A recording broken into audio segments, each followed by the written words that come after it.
Hindi pa man tuluyang humuhupa ang kasal, ni hindi pa man napapatay ang lahat ng ilaw sa bulwagan, kinarga na ng biyenan kong babae ang kahon ng mga sobre ng regalo at umuwi ng mas maaga. Ilang sandali lang ang lumipas, lumapit ang accounting staff ng venue at iniabot sa akin ang billing statement na nagkakahalaga ng 5,300,000 at pinapabayaran nila sa akin. At sa mismong sandaling iyon, agad akong Maynila sa mga unang araw ng tag-ulan, yung panahong hindi pa tuluyang bumubuhos ang ulan, pero ramdam mo na sa hangin ang bigat, ang lamig na paunti-unting kumakapit. Kapag palubog na ang araw, bumabagal ang hapon, dumadaan ang hangin mula sa Ilog Pasig. Sumisingit sa pagitan ng mga gusali at lumang kalsada, dala ang amoy ng tubig at alikabok na nabasa ng ambon. Yung klase ng simoy na hindi naman malakas, pero sapat para biglang mangilabot ang balat at magbalik sa isip mo ang mga alaala na akala mo matagal mo nang naisara. Dito nagsimula ang araw na ito sa akin. Ako yung babaeng naniwala noon na kapag namuhay ka ng tuwid, marunong kang lumugar, at tama ang pinili mong tao, darating at darating din ang puntong ang pag-aasawa ay magiging pahingahan. Ang pangalan ko ay Ariana Santiago. 30 taong gulang ako. Internal accountant ako sa isang kumpanyang nagsusupply ng mga electrical at home fixtures, mga ilaw, switch, breaker, wiring, mga pangbahay na kagamitan. Hindi sosyal pakinggan ang trabaho ko. Araw-araw, papel at numero ang kaharap ko. Resibo, purchase order, billing, reconciliation, pagpasok at paglabas ng pera. Sabi ng iba, nakakaubos daw ng lambing ang ganitong trabaho, nakakatuyo ng emosyon. Pero sa totoo lang, doon ko nga natutunang huwag lumutang. Kapag malinaw ang pera, mas madaling luminaw ang loob. Hindi ko imbento ang linyang yun lagi ang sinasabi ni Tatay Renato. Tatay ko, simula pa noong high school ako. Si Tatay Renato, tipo ng lalaking hindi maingay. Mabagal kumilos pero siguradong tama ang tapak. Hindi siya yung tatay na mahilig sa malalambing na sermon o pang-motivational na salita. Pero kapag nagsalita, parang may pako, tumatama, at naiiwan sa utak mo. Anak, madalas niyang sabihin, maraming bagay sa mundo ang pwedeng pagbigyan at pagpasensyahan, pero pagdating sa pera at papel, kapag hindi malinaw sa umpisa, sa dulo ka rin pahihirapan. Noong bata pa ako, nakikinig lang ako. Nang tumanda ako, doon ko naintindihan, maraming relasyon ang nasisira hindi dahil sa malaking kasalanan, kundi dahil sa maliliit na bagay na pinabayaan para lang hindi nakakahiya, hanggang sa isang araw, pati respeto, pati tiwala nawala na rin. Iba naman si Nanay Lenny. Si Nanay mabait, mapagmahal, masipag, pero ang pinakaugat ng pag-aalala niya ay sasabihin ng tao, ayaw na ayaw niya yung mapagsabihang bastos ang anak niya o hindi marunong lumugar o masyadong inalagaan kaya pagdating sa bahay ng asawa, hindi marunong yumuko. Naalala ko, minsan naglilinis siya ng gulay sa kusina, halos pabulong na para bang pinapaalalahanan ang sarili niya. Anak ang babae, hindi lang sa napapangasawa nagkakatalo. Sa bahay na pinapasukan, kapag matino ang napuntahan mo, kalahati ng bigat sa buhay, gumagaan. Tinabihan ko siya noon, nag-uunat ng upuan, nagbiro para gumaan ang mukha niya. Nanay, kung magsalita ka parang mag-i-exam ako, hindi magpapakasal. Sinulyapan niya ako, yung tingin na may lambing, pero seryoso. Huwag kang magbiro, Aya. Ang lalaki, isang tao lang ang pakakasalan mo. Pero ang pagiging manugang, papasok ka sa buong sistema ng isang bahay. Hindi ko siya masisisi, tama siya. Ang kaso, noong panahong iyon, buo pa ang tiwala ko na marunong akong tumingin sa tao. Simple lang ang bahay namin, nasa isang eskinita, malapit sa palengke. Hindi maluwag, hindi rin pangmayaman. Pero malinis, maaliwalas. Luma na ang tiles, pero araw-araw nilalampaso ni Nanay. Yung mesa sa sala, kahoy na kumupas na ang kulay, pero lagi niyang tinatakpan ng maayos na table runner. Sa may bintana, may ilang halaman si Tatay, mga orchid, at gumamela kahit hindi laging namumulaklak, alagang-alaga pa rin. Doon ako lumaki. Sanay ako sa tunog ng kutsilyo tuwing umaga, sa balita tuwing gabi, at sa pakiramdam na kahit saan ako mapadpad, gusto ko pa ring bumalik dahil tahimik dito. Walang yabang, pero may kapanatagan.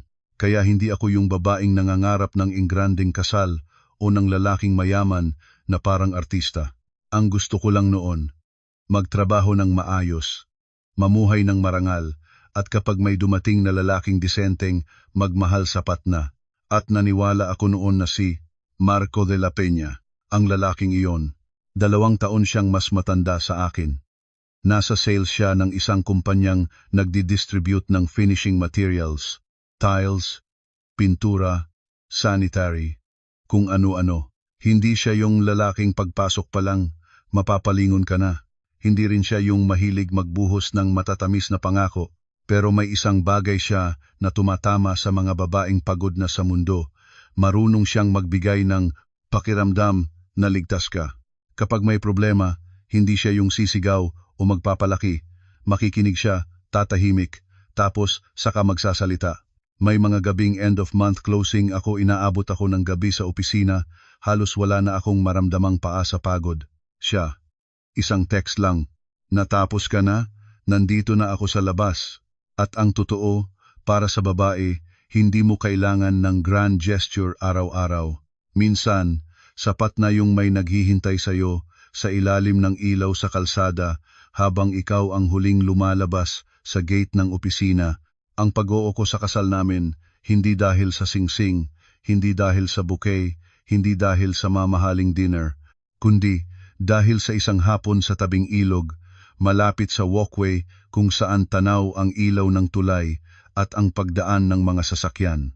Naalala ko, nakadress akong mapusyaw na asul, siya nakaputing polo, nakataas ang manggas, lagi niyang ganun isuot. Umupo kami sa isang upuang bato, nakatingin sa mga ilaw na kumikislap sa tubig. Ako mismo ang nagtanong, diretso, dahil alam kong yun ang bagay na hindi ko kayang ipikit. Pag nag-asawa tayo, paano tayo titira? Makikitira ba tayo? O bubukod? Nanahimik siya sandali. Tumingin siya sa akin, yung tingin na parang pinag-isipan niya bago sinabi, bubukod tayo. Napatingin ako sa kanya. Totoo, ngumiti siya. Oo, kahit malapit sa mga magulang mo, okay lang. Basta tayo ang magdedesisyon sa buhay natin. Ayokong maramdaman mong mag-isa ka bilang manugang. Diretsahan. Walang paligoy. Walang pa-cute.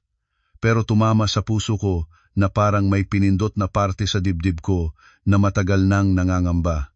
Pag-uwi ko, ikinuwento ko kay nanay. Nagtitiklop siya ng damit noon sa kama. Napatigil siya sandali, parang sinukat sa isip ang sinabi ko. Sinabi niya, "Yon, anak?" Tumango ako. Huminga si nanay na parang nabunutan. Kung ganyan ang lalaki, may isip para sa asawa. Si tatay naman nasa sala, nagbabasa ng dyaryo. Narinig niya yung usapan namin at sumagot siya nang hindi man lang tumitingin, madaling sabihin. Ang tanong, pag dumating ang problema, saan siya titindig? Nagpout pa ako noon. Tay, bakit mo sinisira yung saya ko? Ibinalik niya ang dyaryo, tumingin sa akin sa ibabaw ng salamin niya. Hindi ko sinisira. Pinapaalala ko lang sa'yo, anak, hindi mo susukatin ang lalaki sa pangako. Sukatin mo siya sa oras na may hinihila siyang 2 panig. Tingnan mo kung ano ang pipiliin niya. Noong panahong iyon, natawa pa ako. Sabi ko sa sarili ko, sobra lang maging maingat si tatay. Hindi ko alam na may mga salitang ganun na, sa dulo, hindi mo mararamdamang sermon pala yun, kundi babala. Bago kami ikasal, malaki ang tiwala ko kay Marco. Hindi bulag na tiwala ng teenager kundi tiwala ng taong may trabaho, may buhay at marunong tumimbang. Hindi siya pabida, hindi siya mapangako ng sobra. Tahimik lang siya pero consistent. Kaya kapag binalikan ko yung unang parte ng relasyon namin, ang pinakamasakit ay hindi yung minahal ko ang maling tao, kundi yung buong buo akong naniwala na hindi niya ako bibitawan sa gitna ng daan. Sabi nga ng matatanda, madaling sukatin ang lalim ng ilog, pero ang lalim ng loob ng tao hindi mo mahuhulaan. Akala ko noon, ang trahedya dumarating ng parang kidlat. Yun pala, Minsan dumarating ito sa anyo ng pangakong napakalambing, ng matang napakamo, at ng tiwalang unti-unting pinapalaki hanggang sa araw na malalaman mong yung pinanghahawakan mo hindi pala matibay. Pagkatapos ng hapon na yon sa tabing ilog, gumaan ang loob ko. Parang naging angkla yung sinabi ni Marco. Nag-umpisa na kaming magplano. Kailan ang kasal, saan, paano, sinong iimbitahin. Sa isip ko, ang kasal noon ay kaya namang itayo sa simpleng disente, hanggang sa madalas na akong dumalaw sa bahay nila Marco. At doon ko unang naramdaman. May mga bagay na hindi sinasabi ng diretsyo, pero nararamdaman mo sa hangin. Ang bahay nila Marco, nasa lumang subdivision sa Pasig, hindi malayo sa main road, 3 palapag, kulay kremang pintura, maayos ang balcony na puno ng halaman. Malinis tingnan sa labas at medyo masyadong sakto ang ayos. Parang bawat tsinelas may tamang pwesto, bawat kurtina may tamang tiklop. Noong unang beses niya akong dinala para magpakilala, natigilan ako sa gate ng ilang segundo. Hindi dahil sa ganda o laki, kundi dahil may aura yung lugar na parang hindi ka pwedeng magkamali ng salita o kilos. Napansin ni Marco. Ngumiti siya ng mahina. Huwag kang kabahan. Madali kausap si Mama. Inayos ko ang laylayan ng blouse ko, huminga ng malalim. Hindi naman ako kabado. Natatakot lang akong may masabi akong mali. Lumapit siya, biniro ako sa mahinang boses. Kung ikaw ang may masasabing mali, ewan ko na lang sa mundo. Napangiti ako noon, gumaan kahit papaano. Pero, totoo pala yung sinasabi madalas. Sa oras na pinakaluluwagan ka ng loob, doon ka, pinaka nagiging kampante. Pagbukas ng pinto, si Gloria de la Peña, ang sumalubong sa amin nanay ni Marco. Nakasatin na lila, kulot ng bahagya ang buhok, sapat lang ang lipstick, amoy mamahaling pabango, hindi matapang pero hindi rin nawawala. Pagkakita sa akin, ngumiti siya ng malapad, yung ngiting parang asukal sa tamis. Ariana, di ba? Pasok ka anak.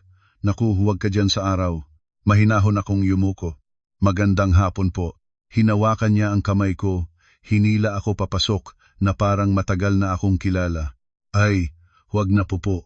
Tawagin mo na akong mama para malapit. Sa totoo lang, sa unang dinig, nakakaantig yon. Sinong babaeng papasok sa bahay ng mapapangasawa ang hindi gagaan ang loob kapag sinabihan siyang anak? Tumingin ako kay Marco. Ngumiti siya, parang sinasabing, sabi ko sa'yo, di ba? Sa sala, naroon ang tatay niya si Ramon de la Peña, nanonood ng balita. Nang makita ako, pinatay niya ang volume, tumayo at tumango. Upo't magpahinga ka. Dito ka na. Magalang akong sumagot, salamat po papa. Tumango lang siya. Tahimik. Halatang hindi siya yung tipo na nagkukuwento o mahilig mang-usisa sa bahay na iyon. Kahit hindi pa ako matagal, naramdaman ko agad, hindi umiikot ang usapan sa kanya. Umiikot ito sa iisang tao, kay Gloria. Si Gloria ang nagtimpla ng tsaa, naglabas ng biskwit, nagtanong-tanong, trabaho ko, saan kami nakatira, ilan kaming magkakapatid, marunong ba ako magluto, anong oras ako umuuwi galing trabaho. Malumanay ang tono, hindi bastos, hindi mapanghamak. Pero habang sumasagot ako, unti-unti kong naramdaman na parang hindi lang siya nagtatanong, parang sinusukat niya. Accountant ka pala, sabi niya, nakangiti. E di siguradong metikulosa ka. Ngumiti ako rin. Opo, nadadala na rin ng trabaho. Tumango siya na parang may naitakdang conclusion. Mabuti rin ang metikulosa, pero pag sobra, nakakasikip sa bahay. Minsan kailangan marunong dumaan sa pagbigyan. Binitiwan niya iyon na parang hangin lang, parang payo lang ng magiging biyenan. Pero ewan ko may kung anong kumurot. Nag-smile pa rin ako. Pinilit gawing normal. Opo, kung ano pong dapat malinaw, nililinaw ko. Pero sa bahay, marunong naman po akong makisama. Tiningnan niya ako. Nakangiti pa rin, pero yung mata niya, hindi ganun kangiti. Ganun dapat. Noong nasa gitna kami ng usapan, bumukas ulit ang pinto. Pumasok ang isang lalaking nasa 50, nakaanboton ang polo, may malaking relo, At yung lakad ng taong alam niyang pinapakinggan siya. Pagpasok pa lang niya, tumayo agad si Gloria. Nag-iba ang boses. Ay, Kuya Rudy, dumating ka na pala. Si Marco rin tumayo agad. Tito, good afternoon po. Naintindihan ko agad. Ito si Tito Rodolfo. Tiyuhin ni Marco, kapatid ng nanay niya, na madalas ikuwento ni Marco na malakas ang boses sa pamilya. Tinignan niya ako mula ulo hanggang paa, hindi lantaran, pero hindi rin yung tipong nag-iingat sa magiging pamangking babae. Umupo siya at ngumisi. Ayan, ito na yung magiging pamangkin nating babae. Mukhang maayos ha. Yumuko ako. Opo, magandang hapon po, Tito. Nag-usisa siya ng kaunti tungkol sa trabaho ko, tapos biglang humarap kay Marco na parang wala akong naririnig. Kasal? Ayusin nyo. Huwag tipirin. Hindi tayo putyo-putyo. Isang beses yan, dapat may dating para sa mga kamag-anak, lalo na sa mga karelasyon sa negosyo. Yung salitang negosyo ang medyo tumusok sa tenga ko. Tumingin ako kay Marco, ngumiti lang siya. Opo, Tito. Si Jepo. Wala pang tapos doon. Pagkasunod ni Tito Rudy, pumasok ang isang babae naka-beige na office dress, buhok na kabun, may hawak na planner at cellphone. Pumasok siya na parang kabahagi ng bahay. Umupo siya ng natural, bumati sa magulang ni Marco, tapos humarap sa akin na may ngiting parang training sa corporate. Ariana, no, ako si Veronica Tan. Tawagin mo na lang akong Vero. Nagulat ako ng konti, pero ngumiti pa rin. Hi po. Lumapit si Marco at pabulong na sabi. Si Vero, kasama ni Tito sa trabaho, malapit sa pamilya. Tumango ako, pero sa loob-loob ko, may maliit na tanong. Gaano kalapit para pumasok sa bahay sa araw ng pagpapakilala sa magiging manugang? At tama ang kutob ko, hindi siya tahimik na bisita. Mukhang okay to, sabi ni Vero.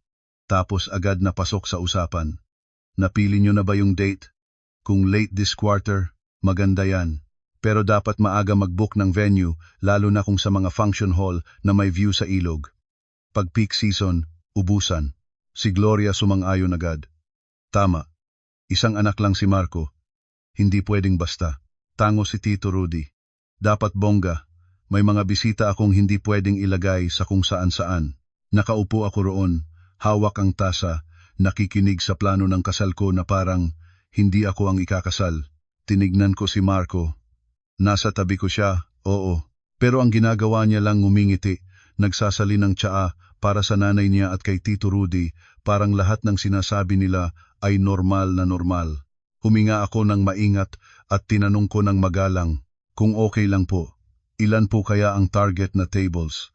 Kasi sana po, intimate lang, close family at friends. Hindi agad sumagot si Gloria. Sumulyap siya kay Tito Rudy, isang mabilis na tingin, tapos bumalik sa akin na nakangiti. Hayaan mo na ang matatanda diyan. Ikaw, sa araw ng kasal, maganda ka lang at masaya. Kung tutuusin, parang alaga, pero sa loob ko, may kumurot dahil ramdam kong tinataboy ako palayo sa mismong desisyon. Sa pag-uwi namin, nakasakay ako sa motor ni Marco, nakayakap sa likod, pero ang isip ko parang nakalutang. Malamig ang hangin, pero parang sumisikip ang dibdib ko. Napansin niya. Okay ka lang? Ang tahimik mo. Nag-atubili ako. Masaya sila sayo. Halatang mahal ka nila. Tumawa siya. Only child kasi ako. Humigpit ang hawak ko sa gilid ng jacket niya. Pero si Tito Rudy at si Vero, parang sila yung nagdedesisyon masyado sa kasal. Bumagal siya ng konti, saka sumagot malumanay, gaya ng laging tono niya. Si Tito, nag-aalala lang yon. Si Vero naman, sanay sa events. Hayaan mo na, huwag mo nang dibdibin. Tinanong ko, diretso, ikaw, ano ba talaga ang gusto mo? Hindi siya agad sumagot.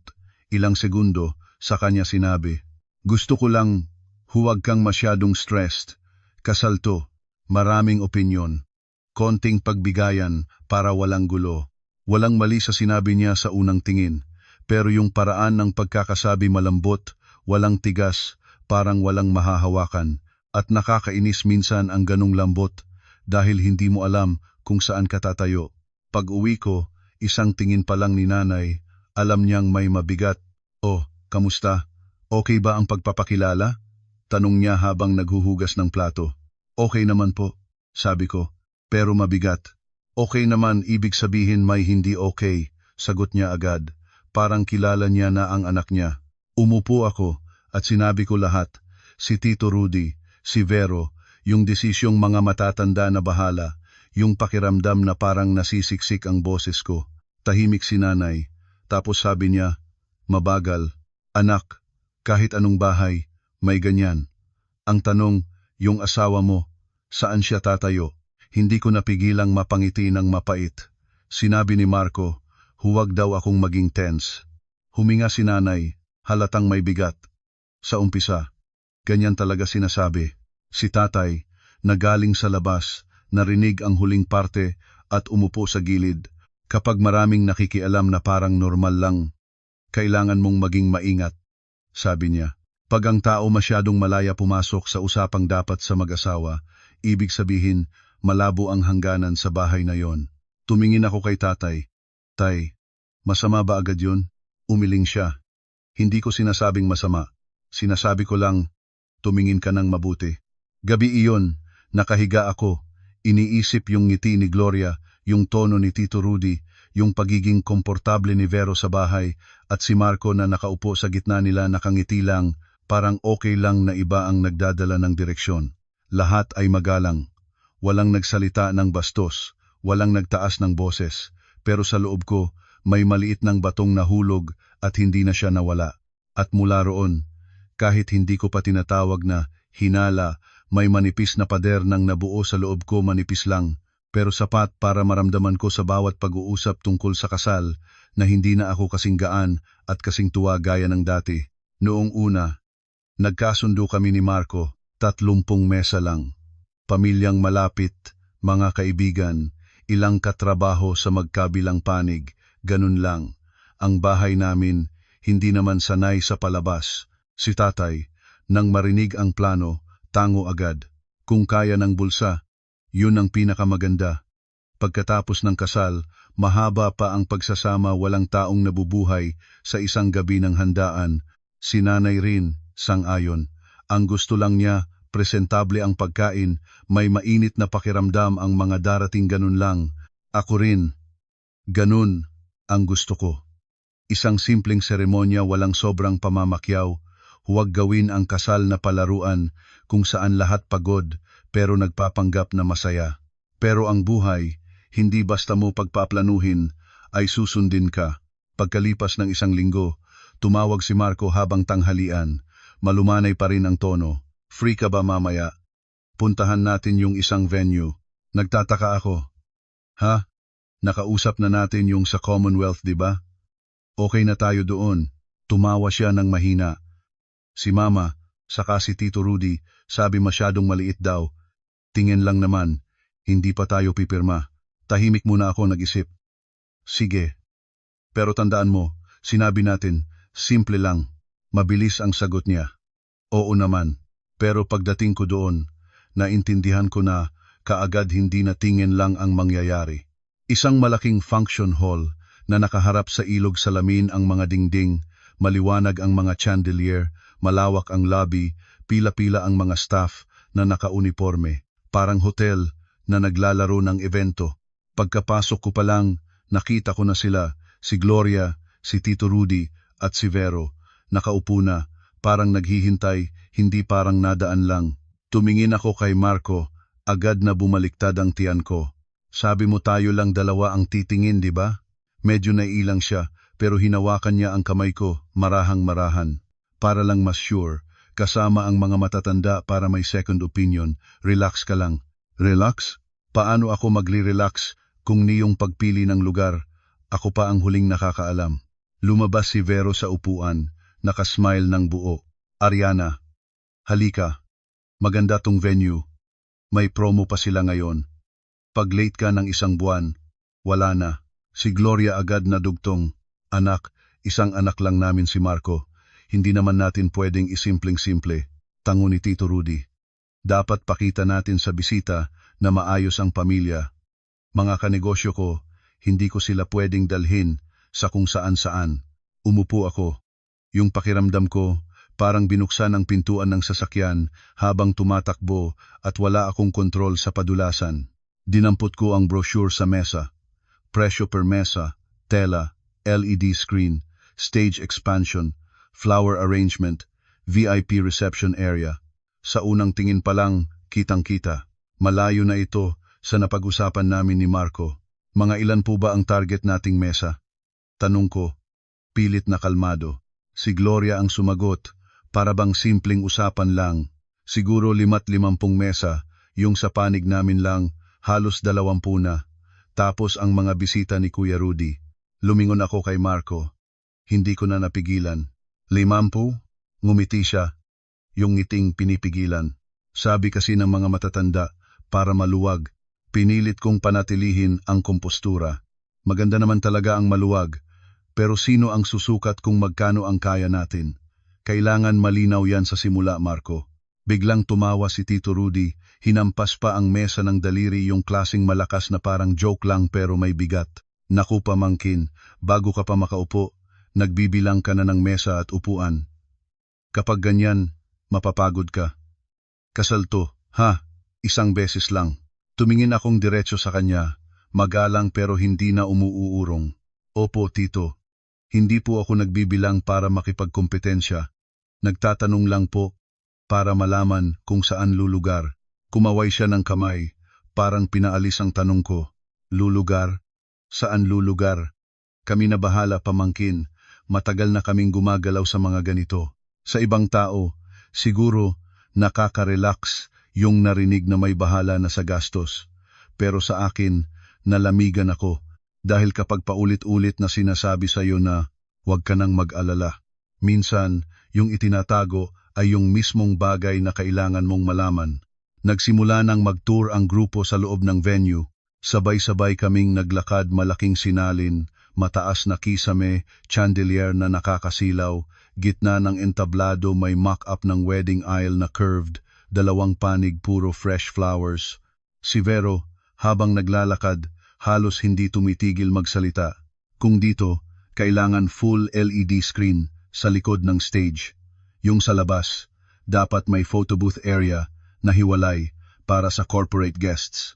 Napahinto ako. Corporate guests. Ngumiti siya na parang simpleng-simple lang. Oo, mga kanegosyo ni Tito Rudy at ng kumpanya. Pag nagkasal kayo, kasama naman yung invitation, good for relationship building. Hindi pa ako nakakasagot, sinabayan na agad ni Gloria. Anak, pag may kakayahan ang pamilya, kailangan tugma ang kasal. Ayaw nating masabi ng tao na kuripot, isang beses lang naman yan. Hindi ko maiwasang mapansin. Parang bawat isa sa kanila may hawak na piraso ng desisyon ko at binabalot nila ng para sa ikabubuti mo bago ibato. Tapos, nang nag-present na ang venue staff ng premium package drone coverage, cold sparks, imported flower aisle, private lounge para sa espesyal na bisita, hindi na talaga ako nakapagpigil. Hinila ko si Marco sa gilid, mahina pero diretsahan. Marco, sinabi mo sa akin na tingin lang. Pero lahat sila nandito, parang chini-check out na ang venue para sa grand event. Kasal ba natin ito o business function ng pamilya mo? Huminga siya ng malalim, hinimas ang noo. Huwag mong sabihang ganyan, Aya. Hindi ko sinasabing pang-asar yan. Tinatanong kita ng totoo. Mula 30 mesa. Ngayon, 50 na. May corporate guests, may VIP area, may drone. Sino ang magbabayad? Magkano ang kaya natin? Kailangan nating pag-usapan to. Tiningnan niya ako, bumaba ang boses. Si Tito Rudy at si Mama, sila raw ang bahala sa dagdag. Huwag ka nang mag-overthink. Pinutol ko siya. Bahala sa dagdag. Magkano ang dagdag? May specific amount ba? Sino ang pipirma ng kontrata? Sino ang magde-deposit? Nanahimik siya. Ilang segundo na parang oras. At yung katahimikan mas masakit kaysa anumang palusot. Pinilit ko ang sarili na magsalita ng mahinahon. Marco, nasa sales ka. Alam na alam mo, kung walang numero, salita lang ang lahat. Doon unang nagbago ang tono niya, konting pagod, konting inis. Ariana, accountant ka kasi no? Pag nagsasalita ka parang nag-audit. Hindi to balance sheet. Kasal to. Kumirot ang dibdib ko. Oo, accountant nga ako. Kaya nga natatakot ako. Dahil yung mga hindi natatakot madalas, sila yung hindi naman pala sila ang magbabayad. Nakita siguro ni Marco na sumakit yung sinabi niya sa akin, kaya bumaba ang tono niya ulit. Sorry, hindi ko ibig sabihin yon. Pero trust mo naman ako. Walang magpapahamak sa'yo. Trust. Nandyan na naman ang salitang yan. Lumingon ako sa malaking salamin sa dulo ng function hall. Nakita ko ang sarili ko maliit, nakatayo sa gitna ng mga ilaw at bulaklak na hindi ko pinili. Parang lahat ng bagay sa paligid ko lumalaki, ayon sa desisyon ng iba, at ang boses ko, binalot ng mga hayaan mo na, at relax ka lang para tumahimik na. Pauwi ng gabi, diretso sa kusina si nanay. Pagkakita sa mukha ko, inilapag niya ang kawali. May nangyari na naman. Ikwinento ko lahat. Dagdag na mesa, palit ng venue, mga corporate guests, mga dagdag na package. Napakagatlabi si nanay. Enggrandeng naman pala ang bahay nila. Humawak ako sa noo. Nanay, natatakot akong biglang dumagdag ng dumagdag yung gastos, tapos maging problema. Tahimik siya. Alam kong natatakot rin siya, pero kilala ko si nanay, hindi siya yung tipong magbubulag-bulagan. Anak, itanong mo sa kanila kung sino talaga ang sumasagot sa ano. Napangiti akong mapait. Tinanong ko na. Lahat sabi, huwag ka nang mag-alala. Nasa may bintana si tatay, narinig ang dulo. Pumasok siya, umupo, nagsalin ng tubig, at nagsalita ng isang linya lang. Anak, kung mas pinapaalis ang tanong mo, mas kailangan mong huwag tumigil sa pagtatanong. Huminga ako. Tay, ayokong isiping masama ang loob nila. Tumango si tatay. Hindi kita pinapag-isip ng masama, pero kailangan mong malaman ang pagkakaiba ng pagtitiwala at ng pagbibigay ng buhay mo sa kamay ng iba. Ang linya na yun, sinundan ako buong gabi. Nakahiga ako, naka-open pa ang phone, binabasa ang mga text ni Marco. Huwag kang overthink. Kasal to, may conflict talaga. Relax ka muna. Trust me, kung isa-isa mong basahin tama naman. Pero sa kabuuan, parang pader na nababalutan ng bulak. Mukhang malambot, pero hindi mo maraanan. At simula ng gabing yon, nagkaroon na ng tunay na hugis ang kabako, hindi na baka lang kundi halos sigurado na. Ang plano naming dalawa, unti-unting hinihila mula sa amin, gaya ng damit na hila ng hila sa magkabilang gilid hanggang sa magtahi ka na lang ng bagong design dahil yung dating pattern ay wala ng bakas. Pagkatapos ng pagdalaw sa venue, wala na akong kayang magpanggap na walang nangyayari. Oo, umuusad pa rin ang lahat, parang normal na kasalang malapit na. Sa bahay namin, nagsimula na si nanay mag-ipaayos ng damit para sa kasal, mag-order ng kakanin, magkonsulta ng oras ng resisyon. Sa bahay naman nila Marco, mas maingay, punta rito, punta roon, tawagan ito, kausapin yon halo-halong usapan tungkol sa venue, sa mesa, sa menu, sa dekorasyon, sa ilaw, sa entablado. Pero habang papalapit ang araw, mas malinaw sa akin. Ang mga bagay na dapat alam ng bride, lagi akong huling nakakaalam. Isang umaga, habang nag-audit ako ng resibo sa opisina, may pumasok na text mula kay Vero. Aya, mamayang hapon, ilalagay na ni ate yung backdrop design sa venue. Okay lang, kung hindi ka makapunta ako na bahala. 2 beses kong binasa. 3 beses. Yung backdrop yon ang unang nakikita ng tao pagpasok sa venue. Yung pangalan ko, pangalan ni Marco, lahat nandoon. At ang text parang hindi nagtatanong, parang nagbabay na lang sa akin bago gawin ang gusto niya. Nag-reply ako agad. Ate Vero, pwede po bang ipadala muna yung design para makita ko? Mahigit 20 minuto bago nag-reply. Busy pa ko sa kalsada eh. Basta trust me Aya. Alam ko yung maganda. Trust me. Alam ko yung maganda. Sumandal ako sa upuan. Bigla kong naramdaman yung klaseng lungkot na hindi madaling ipaliwanag. Kasal ko. To pangalan ko yung nasa backdrop. Mukha ko yung nasa LED screen. Pero sinasabihan akong trust na lang sa itsura ng sarili kong okasyon. Maliit na bagay? Baka. Pero yung inis ng babae madalas doon nagsisimula sa mga bagay na parang walang kwenta para sa iba, pero para sa kanya, umpisa na ng pagkawala ng kontrol. Kinagabihan, Tinawagan ko si Marco. Marco, sino ang nag-approve ng backdrop design? Mabilis ang sagot. Si Vero na. Sanay yun sa events. Hayaan mo na. Pinigil ko ang sarili ko. Lahat na lang, hayaan ko na. Paano? Kung wala na akong alam sa sarili kong kasal. Tumawa siya yung tawa na ginagamit niya para patahimikin ako nang hindi mukhang masama. Alam mo naman kung sino ang ikakasal mo. Yun ang mahalaga. Kung dati, siguro natawa na rin ako doon. Pero ngayon, parang band-aid na idinidikit sa sugat na bumubukas na. Tinanong ko siya ulit. Sabihin mo sa akin ng totoo. Bukod sa venue at number of tables, may iba pa bang nadagdag? Medyo natigilan siya. Tapos sumagot. May konting changes lang. Mas malaking LED, slight na adjustment sa stage, tsaka may VIP lounge area. VIP. Para kanino? Mga bisita ni Tito Rudy. Business associates. Napabulalas ako. Hindi ko na napigilan. Marco, nagpapakasal ba tayo o nagho-host ng corporate event gamit ang pangalan ko? Nanahimik ang kabilang linya. Pagkatapos ng ilang segundo, bumaba pa ang tono niya. Huwag mong sabihin yan. Baka marinig ng mga matatanda, baka sabihin nila mahirap ka pakisamahan. Napangiti akong mapait, hindi pa alam ng mga matatanda kung ano ang iniisip ko. Pero alam ko na kung paano nila iniisip ako. Ilang araw pagkatapos, pumunta ako sa bahay nila Marco para suriin ang guest list. Akala ko, magkakasama kaming dalawa, magtatama-tama ng pangalan, magdedesisyon kung sino ang isasama o tatanggalin. Pero pagdating ko, nakita ko na ang buong grupo. Si Gloria, si Tito Rudy, si Vero, nakaupo sa hapagkainan.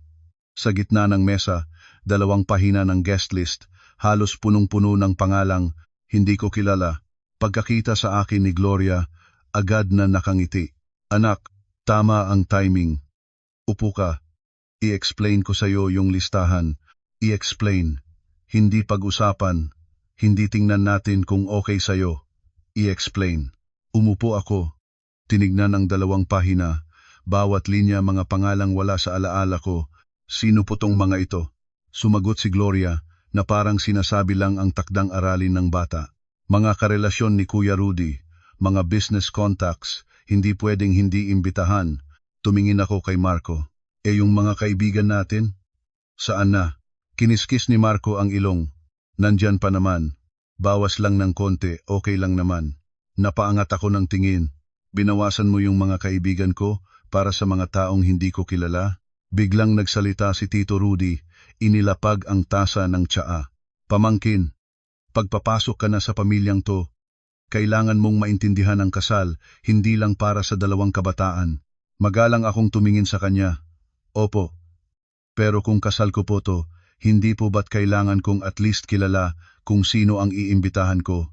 Sumimangot siya ng konti. Tapos, ngumisi. Ha, metikulosa talaga tong pamangkin ko. Sumabat agad si Vero, parang langis na ibinuhos para hindi magkagalit. Totoo kuya, pero sabi nga malapit na tayo sa araw, unahin muna yung big picture, yung mga maliit na bagay, bahala na ako. Maliit na bagay? Ang bride, maliit na bagay? Habang nag-uusap sila, napansin ko sa sulok ng mesa, isang makapal na folder ng quotation na nakatakip ng kalahati. Sa dami ng taon ko sa accounting, reflex na ang mata ko, kumiling ang ulo ko, nakita ang ilang linya. Premium decoration package, extended stage setup, LED full coverage, VIP reception area, post-ceremony dinner lounge. Lahat ng yan wala kahit isa sa original na plano naming dalawa. Akmang kukunin ko sana nang mas maaga si Gloria, mabilis ang kamay, isinarado ang folder at ngumiti ng napakatamis. Naku anak, maraming numero yan, nakakalito, kami na bahala, binawi ko ang kamay. At sa sandaling yon, hindi dahil kailangan ko talagang makita ang numero sa pagkakataong yon, kundi dahil naintindihan ko. Mula umpisa, ayaw talaga nila akong papasukin doon. Pagka-uwi, ikinuwento ko lahat kay tatay. Tahimik siyang nakikinig, saka nagtanong ng isa lang. May naitago ka bang kahit ano? Nagulat ako. Ha? Naitago na ano? Tumingin siya sa akin, dahan-dahan. Mga text, schedule, larawan. Kahit ano na nagpapakita na sa umpisa ibang plano, tapos bigla nilang binago. parang nagising ako. Tama si tatay, hindi siya nagdedrama, hindi siya nagwawala. Pero kapag may naaamoy siyang kakaiba, nag-iiwan siya ng bakas. Kinuha ko ang phone ko, simula sa pinakaunang text ni Marco, ni Vero.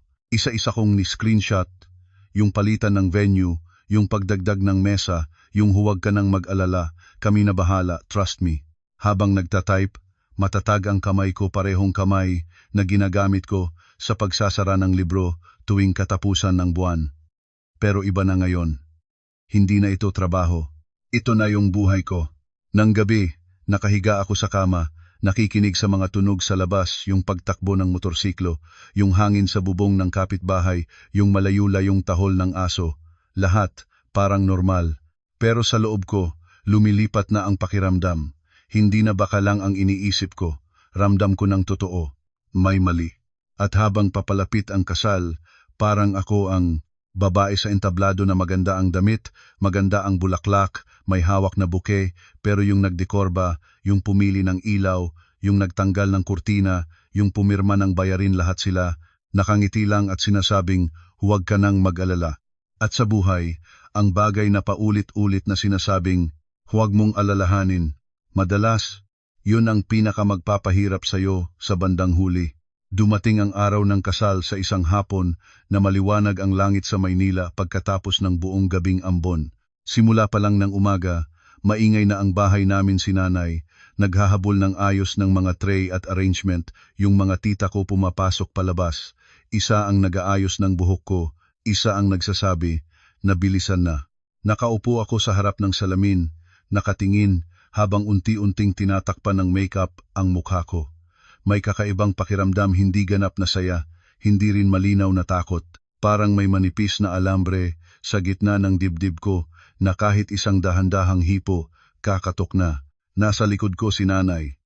Nakatingin siya sa salamin. Naku, anak ko. Totoo na pala. Hinawakan ko ang kamay niya, ngumiti. Nanay, huwag ka nang iiyak. Baka matunaw yung makeup ko kasama mo. Natawa siya habang pinupunasan ang mata. Lagi ka talagang may biro kahit kailan. Biniro ko lang.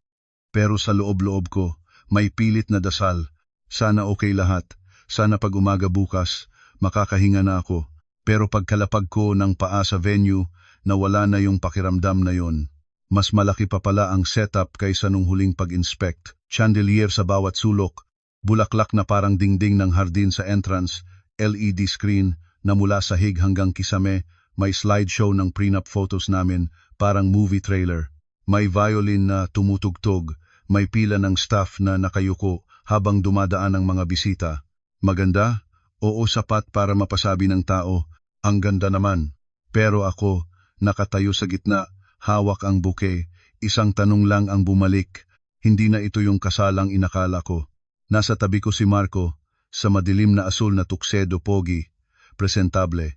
Pero simula nang bumaba kami ng sasakyan hanggang sa pagpasok sa venue, halos hindi siya nakapag-usap sa akin ng maayos. Laging may tumatawag sa kanya si Tito Rudy, kumakaway mula sa mesa malapit sa entablado, si Gloria nagsasabing batiin ang grupo ng mga kamag-anak. Bago pa man ako makapagsabi ng kahit isang buong pangungusap, umalis na siya. Aya, diyan ka lang muna ha, pupunta lang ako doon sa mesa ni Tito. Sinundan ko ng tingin ang likod niya. Biglang naging mabigat ang damit ko. Napakaraming bisita. Pero habang masinsinang tumingin ako, lalo akong nakaramdam ng kakaiba. Yung mga mesang malapit sa entablado, yung pinakamagandang pwesto, puro lalaking nakabarong o coat, tahimik pero may aura ng may hawak. Paminsan, nakikipagkamay sila kay Tito Rudy. Sobrang natural ang galaw. Binabati nila ako ng magalang, pero yung tingin, parang nakatingin sila sa isang prop ng event at hindi sa bride. Nilapitan ko si Marco nang dumaan siya. Marco, yung mga mesa malapit sa stage, sino yung mga yon? Inayos niya ang necktie niya habang sumasagot. Mga bisita ni Tito. Business associates. Ngumiti ka na lang, Aya, okay na. Nandyan na naman. Ngumiti ka na lang. Kung isang beses lang, pinagbigyan ko na. Pero paulit-ulit na, parang sinasabi sa akin, tahimik ka na lang diyan, maganda ka na lang. Si Vero naman sobrang aktibo sa buong gabi. Naka-dark green na gown, buhok na eleganteng nakatali, parang siya ang real coordinator. Nag-aayos ng ilaw, bumulong sa venue manager, hinila pa si Marco sa gilid para sabihin kung sino ang uunahing batiin. Kung hindi ka kilala sa pamilya, baka akala mo siya ang totoong kakampi ng groom o mas malala, yung tunay na kasama sa bahay. Si Gloria, pinakaaktibo sa buong gabi, hindi nagtigil sa pagsasalubong. Naku, salamat at dumating kayo. Ay, ang ganda ng suot mo ate. Pasensya na, upo na kayo. Yung boses niya mataas at masigla, parang hostess ng sarili niyang show. Hindi ko pa siya nakitang ganito kasaya. At hindi yung saya ng nanay na may anak na nagpapakasal, kundi ang saya ng taong, finally, nagkataon na maipakita sa lahat. Hindi kami basta-basta. May isang pagkakataon, kakatapos ko lang magpa-picture sa mga kaibigan ko, bumalik ako sa lobby at nakita kong hinaharap ako ni Gloria kasama ang isang mag-asawang mukhang well-off. Anak, batiin mo si Ate Cathy at Kuya Ben, ka-close sila ni Kuya Rudy. Yumuko ako. Good evening po. Ngumiti yung babae, sinimulan akong tingnan mula ulo hanggang paa. Ang ganda ng bride. Magarbo ang kasala. Si Gloria, napapangiti hanggang halos magpiegli ang mata. Naku, isang anak lang naman namin ate, hindi naman maaaring pabayaan. At ako, nakatayo lang sa gilid, nakangiting nakikinig, pero may lumutang sa utak ko. Hindi lang pala ako nagpapakasal ngayon.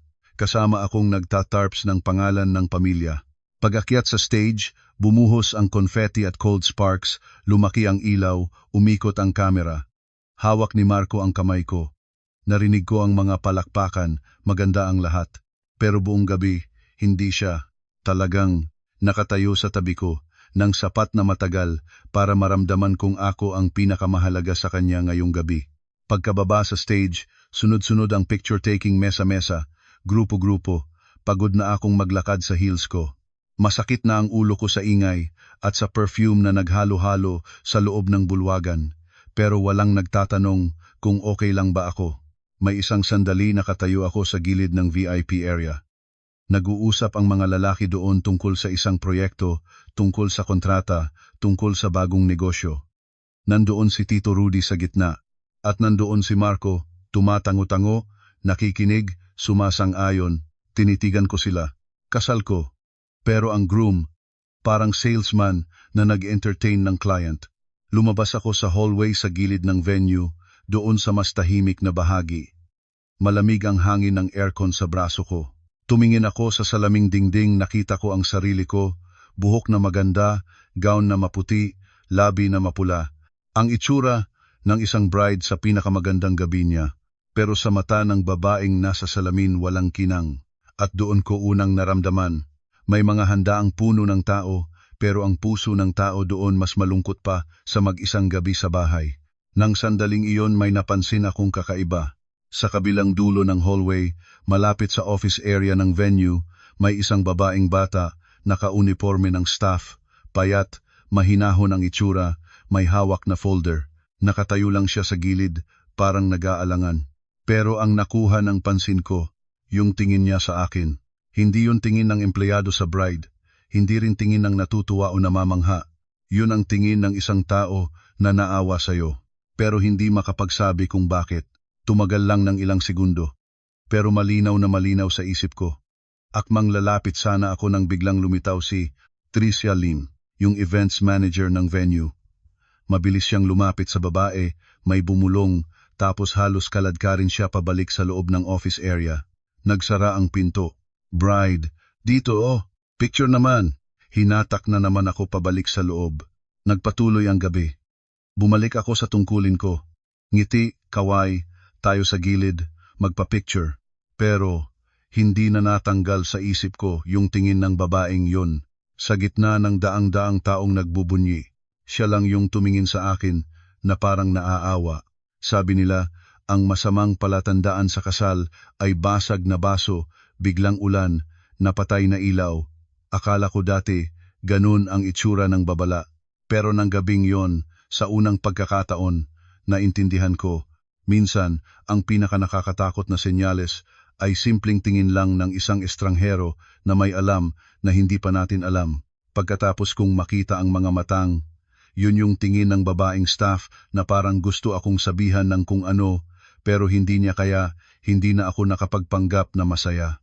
Pero tuloy pa rin ang gabi. Ang bride, kahit pagod, kahit nalulunod na sa loob, kailangan pang ngumiti, kaya bumalik ako.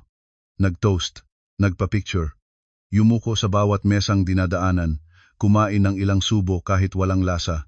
Tiniis ang sakit ng paa sa heels, tiniis ang ingay, tiniis ang amoy ng 10 klase ng pabango na naghalo-halo sa loob ng bulwagan. Malapit nang matapos ang reception. Nagsisimula nang umalis ang mga bisita, may mga kamay na nagpapaalam, may mga huling tawanan, may mga nagsasabing congratulations habang papunta na sa pinto. Unti-unting bumababa ang volume ng musika, nagbabago ang ilaw mula makinang patungong malabo. Yung mga staff, nag-uumpisa ng maglinis, may nagtitipon ng plato, may nagtatanggal ng centerpiece, may nagsasalin ng baso. Hindi nakasalang pakiramdam, parang machine na, after the show, binabalik ang lahat sa dati. At sa gitna ng pagbabagong yon, nakita ko si Gloria. Sa kamay niya isang pulang bag na tela, yung may zipper at maiklian ang hawakan. Hindi ko yun nakita kanina, wala yun sa may entrance nung simula ng gabi. Mabilis siyang naglakad mula sa pinakaharapang mesa papunta sa grupo ng mga kamag-anak sa panig nila na naghahanda ng umalis. At habang papalapit siya, isa-isa silang nagbibigay ng sobre. Yung isa galing sa bulsa ng barong, yung isa galing sa clutch bag, yung isa pa inabot habang nakangiti. Nakangiti si Gloria, sobrang lapad, sobrang natural. Maririnig mo ang boses niya kahit sa ingay, "Akin na. Ako na ang bahala, para hindi magulo. Baka maiwala pa ng mga bata." Isang tita ng panig ni Marco, natawa pa. "Hala, sa bride ba o sa biyenan ibibigay?" Sagot ni Gloria, matamis na matamis. "Sa akin na muna, ate." Busi pa ang mga bata. Baka malito. Natawa silang lahat. Sa labas tama naman. Normal. Sa maraming kasal, madalas ang nanay ng lalaki o nanay ng babae ang gumaganap na tagapag-ingat ng sobre. Walang nakakapagtaka. Pero para sa akin, habang pinapanood ko siyang umikot, habang nakikita kong isa-isa niyang kinokolekta ang mga sobre at isinasarado ang pulang bag, may tumutusok sa loob ko. Mula simula hanggang ngayon, wala akong na-approve, wala akong alam, wala akong hawak. Lumapit ako. Pilit na kalmado. "Ma, ako na lang po mag-hold," para naka-organize na agad. Agad na hinila ni Gloria ang pulang bag palapit sa katawan niya. Ngumiti ng malapad. "Naku, anak, nakakaawa ka naman, nasa gown ka pa. Hassle pa kung mag-hold ka ng bag. Tsaka ang bride na may hawak na sobre sa reception, ang pangit tingnan. Hayaan mo na sa akin." Hindi pa ako nakasagot nang may dumating na ulit na kamag-anak, naglabas ng sobre at iniabot kay Gloria. Yung paraan ng paghawak niya sa bag, yung pag-iipit sa tagiliran, yung paulit-ulit na sa akin na, para hindi magulo, biglang nagbalik sa akin ang lahat. Ang backdrop na hindi ko pinili, ang guest list na hindi ko nakilala, ang quotation na tinakpan sa harap ko, ang kasal na lumaki, nang walang kumonsulta sa akin. Lahat patungo sa iisang direksyon, ang lahat ng desisyon, ang lahat ng pera dumadaan sa isang kamay at hindi akin. Habang nakatayo ako roon, nakatingin sa pulang bag, may lumabas na lalaki mula sa staff area, naka-white polo, may name tag na nakalagay ang accounting, may hawak siyang folder na nakaklip, manipis pero maayos. Lumapit siya sa may pwesto namin ni Marco. "Good evening po. Pwede po bang mag-request ng ilang minuto? May temporary billing statement po kami na kailangan i-verify bago mag-closing." Hindi ko pa lubos na naintindihan ang sinabi niya nang mapansin ko umiwas si Marco. Hindi halata sa iba, pero sa akin, kitang-kita yung bahagyang pagtalikod, yung pagpapanggap na may iba siyang ginagawa. Hindi niya kinuha ang folder. Binuksan ng staff ang binder, may nakaturo sa isang linya, malinaw ang print. Total event cost, preliminary, 5,300,000. Natigilan ako. Tumingin ako ulit. Kinusot ko ang mata ko, baka pagod, baka may nahaluan ng numero. 5,300,000. Hindi use 530,000. Hindi a living 3,000. 5,000,000. 300,000 piso. Nag-angat ako ng tingin, parang natuyo ang lalamunan ko. Magkano po ulit? Akala siguro ng staff na hindi ko narinig, kaya inulit niya mas malakas, mas malinaw. Po, total preliminary billing po ay 5,300,000, kasama na po ang venue, menu, LED setup, stage expansion, VIP lounge, post-ceremony dinner, decorations, at additional services. May sinabi pa siyang iba, pero hindi ko na narinig. Parang biglang nag-mute ang lahat sa paligid ko. Nawala ang musika, nawala ang mga boses, nawala ang tunog ng pinggan at baso. Isang numero lang ang umiikot sa utak ko. 5,300,000. Isang kasal na dati 30 mesa lang, ngayon naging 5 milyon. At habang nakatingin pa rin ako sa papel, bumaba ang mata ko sa pinakababa. Isang linya, billing representative, Ariana Santiago. Akala ko, nalilito na talaga ang mata ko. Pumikit ako, dumilat, yumuko pa ng mas malapit. Hindi. Tama ang nakikita ko. Ariana Santiago, pangalan ko. Nakaprint, nakalagay, formal, parang hindi na kailangan pang itanong kung bakit nandoon. Nag-angat ako ng tingin, tumingin sa staff. Bakit pangalan ko ang nandito? Nagulat siya, halatang hindi niya inasahang magre-react ang bride ng ganito. Ma'am, based po yan sa finalized booking file. Kayo po ang nakalagay na representative para sa billing. Lumingon ako kay Marco. Marco, explain. Hindi siya tumingin sa akin ng diretsyo. Dumaan ang mata niya sa papel, tapos tumingin sa ibang direksyon. Bumaba pa ang boses niya. Sign mo na lang muna, Aya. Bukas, pag-uusapan natin. Parang sinampal ako ng malamig na tubig. Bukas. Inulit ko. Paunti-unti. Milyon talan, 300,000. Pangalan ko ang nakalagay sa billing. Tapos ang sabi mo, bukas. Lumapit siya. Akmang hahawakan ang braso ko. Aya, maraming tao. Huwag nating gawing eksena. Binawi ko ang kamay ko. Sa unang pagkakataon ng gabing, yun ayoko nang i-smooth over ang lahat. Dumating si Gloria, mabilis, parang alarm na tumunog. Ang pulang bag nasa kamay pa rin. Sumulyap siya sa papel, saglit lang, tapos agad na pumasok sa usapan. Naku, anak, anong drama? Mag-asawa kayo kung sino man ang nakapangalan, pareho lang naman, bahay-bahay yon. Humarap ako sa kanya. Yung kirot sa dibdib ko, mula sa lamig, naging tusok. Ma, paano pong pareho lang? Hindi po ako ang nag-approve ng mga to. Hindi ko po alam na nakapangalan ako. E di ngayon alam mo na, sagot ni Gloria. Parang simpleng-simple lang ang nangyayari. May lumapit na kamag-anak. Tita Malo, mukhang gulat na gulat sa expression ko. Ay anak, kasal lang yan. Normal lang ang dagdag-dagdag. Huwag ka nang magtaka-taka. Isa pa, Tita Cora, dagdag pa. Buti nga't napasok ka sa magandang pamilya. Ano pang iniinda mo? Bawat salita, parang bato maliit pero matalim. Pero sa gitna ng lahat ng yon, may nangyari sa loob ko. Hindi ako nagwala. Hindi ako umiyak. Hindi ko sinira ang papel. Tumahimik ang utak ko at doon ako pinakatining. Tiningnan ko ang bawat mukha sa harap ko. Si Marco, umiiwas ng tingin. Si Gloria, yakap-yakap ang pulang bag. Ang mga kamag-anak, naghuhusga na sa akin bago pa man ako makapagsalita. Humarap ako ulit sa accounting staff. Malinaw, mabagal, pero hindi na nanginginig. Sino ang nag-book ng original package? Sino ang nag-request ng mga dagdag? At bakit ang pangalan ko ang nasa billing representative nang hindi ako in-inform? Naiilang ang staff. Ma'am, based lang po sa file na nasubmit sa amin. Pinutol ko ng magalang. Sige, pakibigay na lang po sa akin ang kopya ng billing. Sumulyap siya kay Tricia Lim na nakatayo sa malayo, pero bago pa makalapit ang events manager, sinabayan ko. Sign ko ang acknowledgement na natatanggap ko ang dokumento, pero hindi ko sinisign na pumapayag ako sa pagbabayad o sa pagkakalagay ng pangalan ko dito. Kinuha ko ang ballpen. Matatag ang kamay ko, hindi nanginginig gaya ng inaasahan ko. Pinirmahan ko ang pag-acknowledge. Pagkatapos, sinarado ko ang folder. Hinawakan ng mahigpit. Lumapit si Marco. Halos bulong na. Parang nagmamakaawa. Aya, huwag mong gawing malaking issue to dito. Tumingin ako sa kanya. Narinig ko ang pangalan ko na lumalabas sa bibig niya at sa unang pagkakataon, hindi ko na siya nakilala. Malaking issue? Sino ang gumawa nitong malaki, Marco? 5,300,000 tapos pangalan ko ang nakasulat. Tapos sasabihin mong bukas? Nakakuyom ang kamay niya.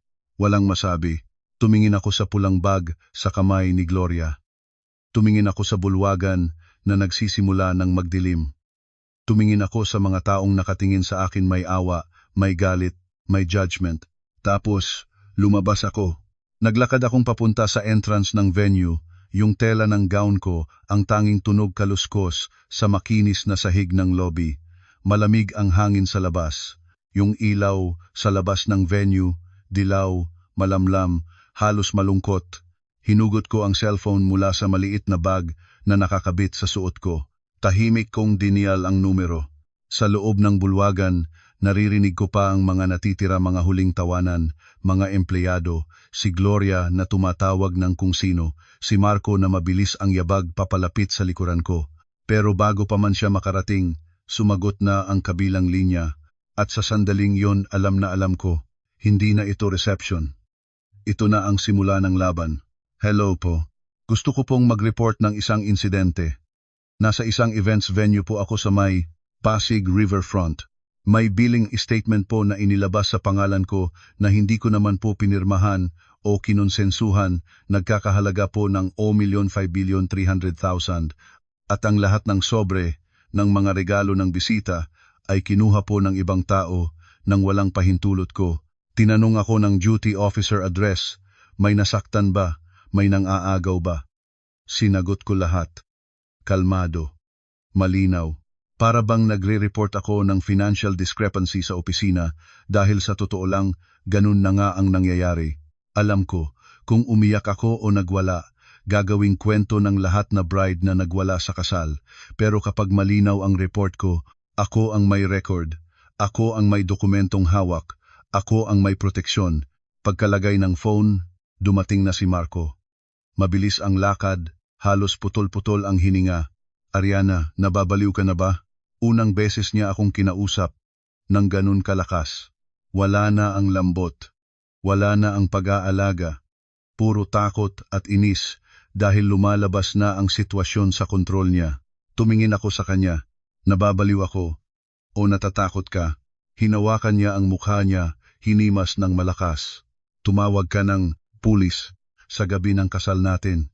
Naisip mo ba kung ano ang sasabihin ng magulang natin? Napangiti akong mahina yung ngiting hindi na may saya. Naisip ng magulang natin? Ikaw, naisip mo ba?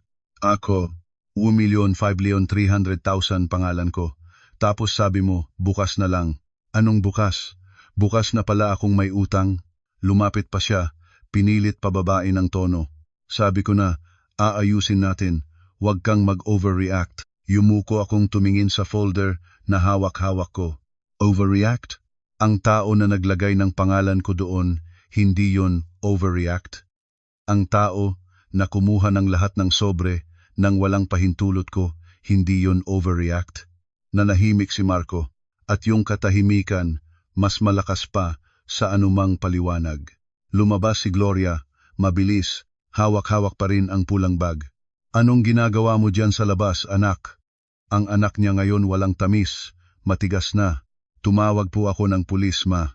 Natigilan siya, 1 segundo lang. Tapos nagbago ang buong mukha niya. Ha? Anong klasing babae ka? Gabi ng kasal, tapos tatawag ka ng pulis? Gusto mong mapahiya ang dalawang pamilya? Hindi po ako tumawag para mapahiya ang kahit sino. Tumawag ako para i-record na hindi ako pumayag na maging responsible sa alimang binsinong 300,000 na yon at hindi ko hawak ang mga sobre ng regalo. Pumasok si Tito Rudy, nakasimangot, yung mukha ng taong hindi sanay pinapakialaman. Usapan ng pamilya to, hindi kailangan idamay ang pulis. Humarap ako sa kanya. Opo, Tito. Pero kung pamilya nga po, bakit po yung member ng pamilya, ako ang huling nakakaalam sa lahat? Sumabad si Vero, lumabas din. Malamyang-malamya ang tono, gaya ng lagi pero bawat salita, may karayom. Ariana, tayo babae, nananalo tayo sa composure. Isang magandang gabi, tapos ginawa mong ganito. Paano ka titingnan ng mga tao pagkatapos nito? Tiningnan ko siya. Ate Vero, tinatanong mo kung paano ako titingnan ng tao. Ang tanong ko, kung pumirma ako at bukas naging legal na obligasyon ko ang bayad, na yan sino ang titingin sa buhay ko. Napatigil siya. Nag-umpisa nang dumating ang iba pang kamag-anak. Narinig nila ang usapan. Si Tita Malo, bagong kasal pa lang, ganito na. Hay naku, si Tita Cora. Pasok sa magandang pamilya, nagreklamo pa. Isang pinsan ni Marco, accountant kasi, lahat binibilang. Bawat salita parang karayom na itinusok sa dignidad ko. Pero sa kakaibang paraan, habang mas maraming nagsasalita laban sa akin, mas nakatayo akong matuwid. Siguro, kapag wala ka ng ibang maaasahan kundi ang sarili mong katinuan, nawawala rin ang takot. Binuksan ko ang folder. Itinaas ko sa harap ng lahat. Tanong ko po sa harap ng lahat. Sino po ang nag-approve ng mga dagdag na gastos? Sino po ang nagpa-upgrade ng package? Sino po ang nagpalagay ng pangalan ko sa billing nang hindi man lang ako kinausap? At bakit po yung mga regalo ng bisita, ibang tao ang kumuha habang yung bayarin sa akin napunta? Tahimik. May ilang segundong walang nagsalita. Si Gloria, yumakap ng mas mahigpit sa pulang bag. Maga, sobre. Pinangangalagaan ko lang para sa inyo, para walang mawala. Kami ng tatay mo. Pinutol ko. Pero magalang. Ilang sobre po ang nandyan. At para saan po gagamitin? Kumurap siya. Yung klase ng kurap na nasa gitna ng kalmado at biglang na-cornered. At bago pa niya masagot dumating ang dalawang tauhan ng barangay. Mahinahon silang pumasok. Isa ang may hawak na logbook, isa ang nagtanong ng sitwasyon. Sa sandaling nakita ng mga tao ang uniforme, nagbago lahat ng tono sa paligid. Yung mga kanina pa nagtataas ng kilay sa akin biglang tahimik. Si Tito Rudy umurong ng isang hakbang. Si Tita Malo nagsimulang mag-ayos ng bag na parang aalis na. Ang officer ay tiningnan ang lahat ng tao sa paligid, saka nagsalita ng pantay. Sino po ang nag-report? Pwede pong i-relay ang sitwasyon. Humakbang ako. Bit-bit pa rin ang folder. Nakagown pa rin ako. Bawat hakbang, mabigat pero ang utak ko ay hindi kailanman naging ganito kalinaw sa buong gabi. Ako po, gusto ko pong i-record na may billing statement na nagkakahalaga ng 1,000,000 na nakalagay ang pangalan ko bilang representative ng walang pahintulot ko. Hindi po ako ang nag-book o nag-approve ng services. At ang mga monetary gifts ng mga bisita ngayong gabi ay nasa pag-iingat ng ibang tao na hindi ko kinonsensuhan. Tumango ang officer, nagsulat, pinutol ni Gloria, pinilit ang kalmado pero kitang-kita ang pangangatog. Officer, family matter lang po ito. Ang mga bata, nagkamali lang ng intindi. Hindi siya agad tiningnan ng officer. Ma'am, hayaan po muna nating matapos ang statement. Pagkatapos, isa-isa po ang mga panig. At yung simpleng linya na yun tahimik, magalang, walang sigaw ang nagpatahimik sa buong grupo. Pumasok kaming lahat sa isang private room sa loob ng venue. Pinaliwanag ko ang lahat, ang billing, ang sobre, ang pangalan ko. Ipinakita ko ang folder. Tinanong ng officer si Marco, Sir, alam niyo po ba ang tungkol sa billing at mga dagdag na gastos? Marco sa wakas nakaupo sa aking tabi, pero parang malayo bumubulong. Alam ko pong may naidagdag. Si Mama po at si Tito ang nag-arrange. Pero hindi ko po alam na yung pangalan ng asawa ko ang ilalagay. Tumingin ako sa kanya. Hindi ko na inasahan ang anumang bagay, pero may nananakit pa rin sa sinabi niya. Dahil kung hindi niya alam, bakit hindi niya tinanong? Tinanong ang officer. Sir, alam niyo po ba yung total na halaga bago ang event? Nag-atubili siya. At yung pag-aatubili, mas masakit kaysa sa oo o hindi. Sa huli, sumagot siya. Alam ko pong may dagdag, pero hindi ko po hawak lahat ng numero. Doon ko naramdaman isang uri ng lamig na hindi na mababago ng kahit anong sorry. Ang officer ay gumawa ng preliminary record. Itinala ang lahat, billing, sobre, pangalan, timeline, pinirmahan ko. Si Marco, pumirma rin nanginginig ng bahagya ang kamay. Hindi siguro napansin ng iba, pero dahil katabi ko siya nakita ko. Isang maliit na panginginig. Hindi dahil takot sa pulis, kundi dahil alam niyang nakikita ko siya at hindi na niya kaya pang magpanggap. Pagkatapos, nagdaan-daanan pa ang ilang palitan ng salita sa kwarto. Si Gloria, nag-iba ang tono, walang tamis, walang sermon, puro depensa. Si Tito Rudy, nagsimulang magreklamo na pinalalaki ang simpleng usapin. Si Vero, nakatayo sa sulok, tahimik ng hindi karaniwan. Ako, pagkaupo, sabi ko lang sa officer, hindi po ako uuwi sa bahay ng asawa ko ngayong gabi. Lumingon si Marco. Aya, sa bahay ko po ako uuwi. Kailangan ko pong mag-isip. Tumayo ako, lumabas ng kwarto, naglakad sa mahabang hallway ng venue. Sa likuran, naririnig ko pa ang mga yabag, mga bulong-bulungan, ang tunog ng pag-aayos at pagtatanggal ng dekorasyon. Pero ang naririnig ko ng pinakamalinaw ang sarili kong puso, hindi dahil sira na, kundi dahil sa unang pagkakataon ng buong gabing yon. Tahimik na ito sa tamang paraan. Nakarating ako sa bahay namin ng halos mag-umaga, tahimik ang kalsada, yung mga ilaw-dilaw ng poste, parang malulungkot na nakatayo sa gilid ng daan. Yung gown ko mabigat na, yung buhok kong maayos na nakaapdo ay sumasakit na ang anit ko. Pero pagkatapak ko sa gate namin, gumaan ang pakiramdam ko, kahit konti lang, gaya ng laging nangyayari kapag nakakauwi ka sa lugar na hindi ka hinuhusgahan. Binuksan ni nanay ang pinto. Pagkakita sa akin naka-gown pa, naka-makeup pa, namutla siya. Diyos ko, anak, bakit ka nandito sa ganitong oras? Hindi ako agad nagsalita. Niyakap ko lang siya. Doon lang gumalaw ang luha dahil buong gabi pinigil ko. Hindi dahil malakas ako kundi dahil alam kong kapag bumigay ako kahit konti, gagamitin yon ng tao para sabihing emosyonal lang. Pagka-uwi, umupo si nanay sa gilid ko. Hinimas ang likod ko. Naramdaman ko yung kamay niya payat. May kalyo sa dulo ng mga daliri, nanginginig pero mahigpit ang hawak. Lumabas si tatay mula sa kwarto. Tiningnan niya ako mula ulo hanggang paa, tapos tiningnan ang folder na nakapatong sa dibdib ko. Hindi siya nagtanong ng marami, isang salita lang, pasok na. Doon ka muna magsalita. Nagpalit ako ng simpleng damit, umupo sa hapagkainan, at doon ko ikinuwento ang lahat mula sa pulang bag, sa biling na alimambian 300,000 sa pangalan ko sa papel, hanggang sa pagtawag ko sa pulis at sa preliminary record na ginawa namin. Habang kinukuwento ko, nanginginig ang mga kamay ni nanay. May mga parte na kailangan niyang humawak sa gilid ng mesa para manatiling nakaupo. Si tatay naman, habang mas marami akong sinasabi, mas tahimik ang mukha niya, hindi galit, mas malalim pa roon. Pagkatapos kong ikwento lahat, akala ko magagalit si tatay, pero isa lang ang tanong niya. Kumpleto ba ang hawak mong papeles? Tumango ako. Yung billing statement at yung preliminary record, ma'am. Kinuha niya. Binasa ng mabuti, parang kinakausap ang bawat linya. Pagkatapos, inilapag niya sa mesa. Mababa ang boses pero mabigat. Kapag nasa papel na hindi na mababago ng salita, huminga si nanay, pulang-pula ang mata. Kawawa naman ang anak ko. Kasal pa lang, ganito na. Pero anak, baka naman masyadong malaki na ang naging issue. Baka masabi ng mga tao. Lumingon ako kay nanay, hindi galit, pagod.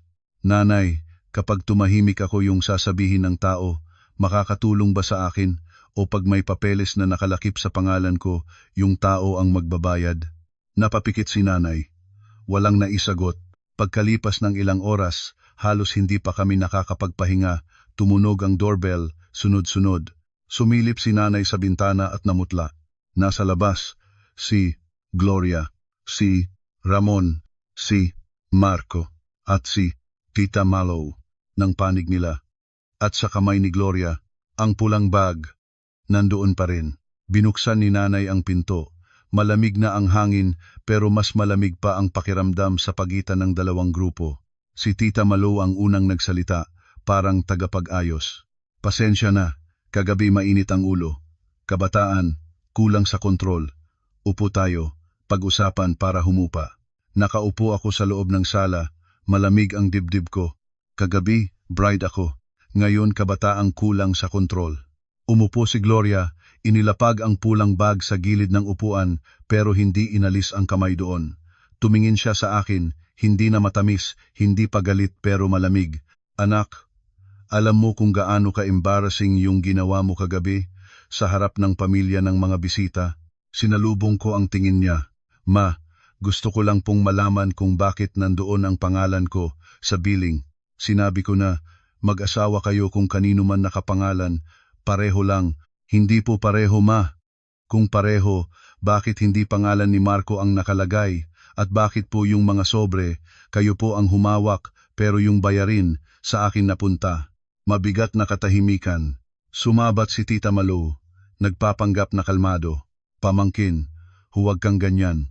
Normal lang na nanay ang gumaganap na treasurer sa kasal, hindi naman iniwan ang pera. Lumingon ako sa kanya, Tita, pag treasurer po, may accounting, may listahan, may bilangan. Meron po ba? Walang sumagot. At sa eksaktong sandaling yon, pumasok si tatay sa sala. Hindi siya nagmadali.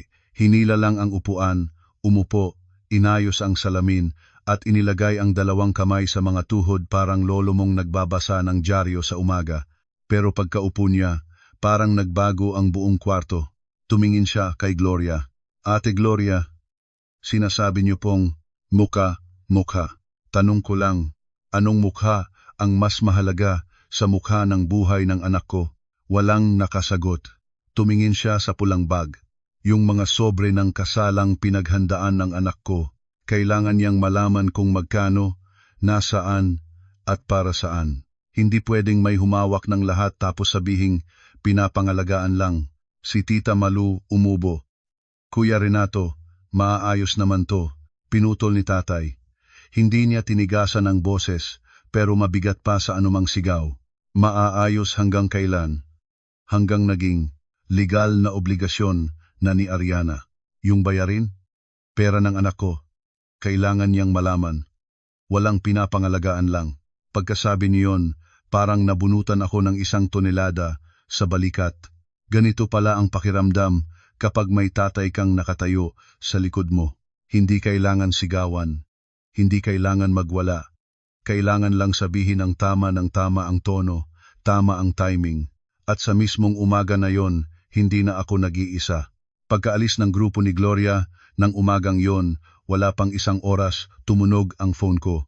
Si Nokmay, si Denise, kaibigan ko, mula college.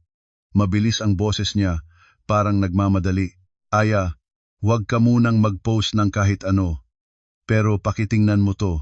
Binuksan ko ang link. Sa isang community group sa Facebook, isang post na anonymous pero halatang galing sa panig nila may kwentong bride na pumayag sa magandang kasal pagkatapos ng reception, tinawagan ng pulis. Pinahiya ang biyenan. Nagsimula pa lang ng buhay mag-asawa, ginulo na agad. Walang pangalan pero ang mga detalye sapat na para sa mga kakilala naming dalawa. At sa baba, daan-daang komento. Grabe naman tong babae. Ayaw magpasalamat, gusto pa mamuno. Mapera na nga yung pinakasalan, nagrereklamo pa. May mga hindi naman bastos ang salita, pero mas masakit pa sa mura. Dahil tumatama sa eksaktong takot ng babae, yung mapagsabihang walang utang na loob, walang modo, walang respeto sa pamilya ng asawa. Kinuha ko ang phone ni nanay at doon ko nakita ang isa pang mensahe. Galing kay Vero. Aya, matalino ka, huwag mo nang palalain pa. Kapag sobrang tigas ng babae, nababali, tumigil ka na, baka may maisalvage pa sa dignidad mo. Binasa ko ng 2 beses. Ganito talaga si Vero. Hindi kailangan ng sigaw, hindi kailangan ng mura. 2 salita lang, dignidad mo, at sapat na para sikapin mong gumuho. Pero sa gabing yon, isang bagay ang nagbago sa akin. Natutunan kong hindi lahat ng payo ay payo. Minsan, banta lang siya na nakabalot sa magandang salita. Sabi ni Donizo sa phone. Chinek ko yung mga profile ng pinakamaingay na commenters. Karamihan mukhang connected sa PR team ni Tito Rudy. Hindi pa sigurado, pero amoy na amoy na. Amoy na amoy na. Hindi raw ako kinakalaban ng katotohanan. Kinakalaban ako ng narrative. Pero bago pa ako makapag-reply kay Vero umupo si nanay sa tabi ko. Tiningnan niya ang phone, matagal siyang tahimik, tapos nagsalita siya mabagal, parang bawat salita ay hinila niya mula sa kaibuturan. Anak, buong buhay ko, takot ako sa sasabihin ng tao, pero hindi ko papayagan na dahil sa takot ko, ikaw ang mabubulid. Kung kailangan mong lumaban, sige. Nanay mo ang nasa likod mo. Nagangat ako ng tingin. Yung sandaling yon, mas nakakaiyak pa kaysa sa buong gabi ng kasal. Dahil kilala ko si nanay. Buong buhay niya, ang pinakatakot niya ay masabi ng tao. At ngayon, iniwan niya ang takot na yon para sa akin. Kinagabihan, tumawag mula sa barangay, invited ang lahat ng panig para sa formal na session kinaumagahan. Pumunta kaming tatlo, ako, si tatay, at si nanay, na naghanda ng baon para sa akin kahit ilang subo lang ang kinaya ko. Sa kabilang panig, si Marco, si Gloria, si Ramon at si Tricia Lim, ang events manager ng venue. Ang officer na gumawa ng preliminary record, kagabi naroon pa rin. May logbook, may kopya ng sinabi ko, at handa nang marinig ang lahat ng panig. 3 bagay po ang gusto nating linawin ngayon, sabi ng officer. Una, paano na-finalize ang guest list at services? Pangalawa, sino ang may hawak ng mga regalo? Pangatlo, bakit po nakalagay ang pangalan ni Ma'am Ariana sa billing? Ako ang unang nagsalita. Pareho lang ng sinabi ko kagabi, pero ngayon may dagdag, ang clip. Ipinakita ko ang video na kinunan ni Denise kung saan kitang-kita si Gloria na nag-isa-isang kumukolekta ng mga sobre at ang boses niyang nagsasabing, sa akin na, para hindi magulo. Nang mag-play ang clip, namutla si Gloria. Hindi dahil sa ilaw, kundi dahil naintindihan niya. Yung sa tingin niya ay normal na gawain, ngayon ay may ebidensya na. Ang officer ay kalmadong nagtanong, Ma'am, ilang sobre po ang nasa inyo?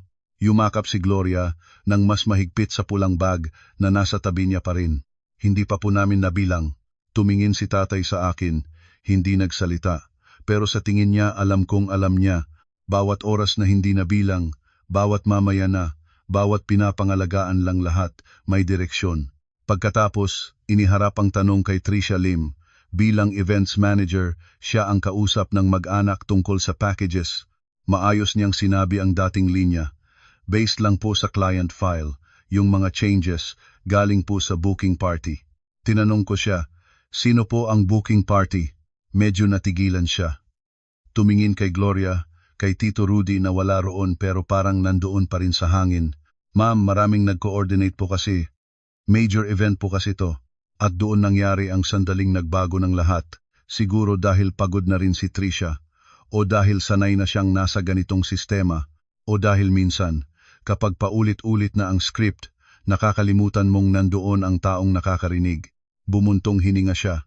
Tapos sinabi ng parang sa sarili lang, actually, ganito naman po talaga yung mga past events sa kanila. Standard process na. Nag-freeze ang kwarto. Nanlaki ang mata ko. Past events? Ano pong ibig sabihin yon?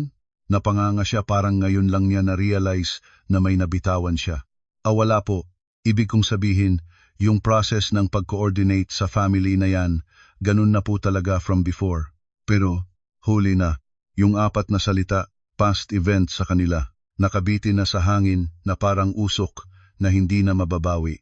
Kung isang beses lang, to kung aksidente lang hindi mo sasabihing standard process, hindi mo sasabihing ganito naman talaga. Nagsulat ang officer. Kinuha ni Gloria ang bag, parang protective. Si Marco, nakayuko. Si Ramon, nakatulala. At ako sa unang pagkakataon mula nang magsimula ang lahat naramdaman ko. Hindi lang ako ang unang nabiktima. Paglabas ng barangay ng hapon, umupo kami sa sasakyan ni tatay. Hindi muna siya nag-start ng makina. Nakatingin lang siya sa labas. Tapos sinabi niya, Anak, kapag may pattern na, hindi na yun tungkol sa'yo lang. Tumango ako. Pareho kaming tahimik sa biyahe pa uwi. Pagdating sa bahay, nagring ang phone ko. Hindi kilalang numero. Hello po, ikaw ba si Ariana? Ako si Camille Ramos. Naging manugang din ako sa pamilyang yon. Kung gusto mong malaman kung bakit ganito ang nangyayari, pwede tayong magkita. Lumamig ang likod ko. Maikli lang ang text, pero alam na alam ko. Hindi ito kwentong tsismis. May bigat ito. Ipinakita ko kay tatay. Binasa niya. Gusto mo bang pumunta? Opo. Pumili ka ng lugar na may tao. Tanghali. Padalhan mo ako ng location. Nagkita kami sa isang maliit na kafe sa may Ortigas. Yung tahimik na kanto na may mga puno sa labas. Nauna akong dumating. Mainit ang araw, naglalaro ang aninag ng dahon sa mesa. Si Camille, simpleng damit, payat, mahinahon ang mukha, pero ang mga mata niya pagod, malalim, parang taong nakaranas na ng mahaba. Pagkaupo niya, tumingin siya sa akin ng ilang segundo. Tapos nagsalita agad. Nakita kita sa post. Alam ko agad. Ilang taon na ang nakaraan, ganyan din ang nangyari sa akin. Napatigil ako. Ibig niyo pong sabihin, tumango siya, napangiti ng mapait. Hindi eksaktong pareho ang bawat detalye, pero ang laman pareho. Ang kasal na lumalaki ng lumalaki, ang mga dagdag na gastos na hindi mo alam, ang tungkol sa sobre na pinapangalagaan lang daw, at yung billing na biglang nasa pangalan mo. Humigpit ang hawak ko sa baso ng tubig. Ano pong nangyari sa inyo? Tumingin siya sa malayo, isang segundo lang, parang binibigkis ulit ang nakaraan, saka marahang nagkuwento. Siya raw ay naging asawa ng pinsan ni Marco, sa panig din ni Gloria. Pareho rin ang setup, ang pamilya ay may negosyo, may pangalan, at gusto ng malaking kasal. Si Tito Rudy ang nag-arrange ng mga dagdag. Si Gloria, o ang katumbas noon, ang gumaganap na treasurer, ang bride. Ine-expect na tumahimik, ngumiti, at magpasalamat. Sabi ko sa sarili ko noon, hayaan ko na. Lalo na't sabi ng asawa ko, sila na raw bahala. Ayokong maging mahirap kasama. Ayokong maging yung manugang na hindi alam lumugar. Pero pagkatapos ng kasal, yung dagdag na gastos, bumagsak sa ulo namin at yung sobre may nawala. Walang malinaw na bilangan, walang listahan, walang nag-explain. At yung asawa mo noon, tumingin siya sa akin ng diretso. Parang si Marco mo, hindi naman masamang tao. Pero hindi rin siya yung tatayo sa harap ng nanay niya para sabihing malito. Yung tipong lalaki na, nasa gitna, pero walang pinipiling panig. At yung klase, yon ang pinakamasakit para sa babae. Kinuha niya mula sa bag niya ang isang papel na katiklop, may ilang pangalan at numero. Hindi ko na kaya pang gamitin to sa sarili kong kaso. Pero meron akong mga lead, mga taong dating involved sa events, mga nakakaalam. Noon, hindi ko sila nahabol dahil wala akong ginamit na ebidensya. Ikaw, wag mong ulitin ang pagkakamali ko. Tinanggap ko ang papel. Nangingilid ang luha. Bakit niyo po ako tinutulungan? Ngumiti siya, yung ngiting mas mapait kaysa malungkot. Dahil noon, walang nagpunta sa akin para sabihing huwag kang pumayag. At dahil ang ibang sakit, tanging yung mga nakatikim na lang ang nakakakita. Pagka-uwi ko galing sa kafe, agad akong umupo kasama si tatay. Pinag-aralan namin lahat ang billing, ang record sa barangay, ang clip ni Denise, ang mga pangalan mula kay Camille, ang text ni Vero. Habang nagmamark ako ng bawat dokumento, biglang nagring ang phone ko. Si Hanling, Yeste, si Bea Villanueva, yung batang staff ng venue na tumingin sa akin ng may awa. Mabilis ang hininga niya. Ate Ariana, hindi po ako pwedeng mag-usap ng matagal. Pinipilit po akong pumirma ng internal memo na nagsasabing walang nangyaring pagbabago sa file, na automatic lang daw yung system update. Tumayo akong bigla. Nasaan ka? Sa stockroom po sa likod ng venue. Nakatago po ako dito. Bea, may nahawakan ka bang ebidensya? Tahimik siya ng 2 segundo, tapos parang isang-isang binibitawan ang salita. Na-screenshot ko po yung edit history ng system. Yung original file, nasa pangalan po ng panig ng groom. Pero bago i-print yung billing, may nag-edit, pinalitan po yung billing representative ng pangalan nyo. Sino ang nag-utos?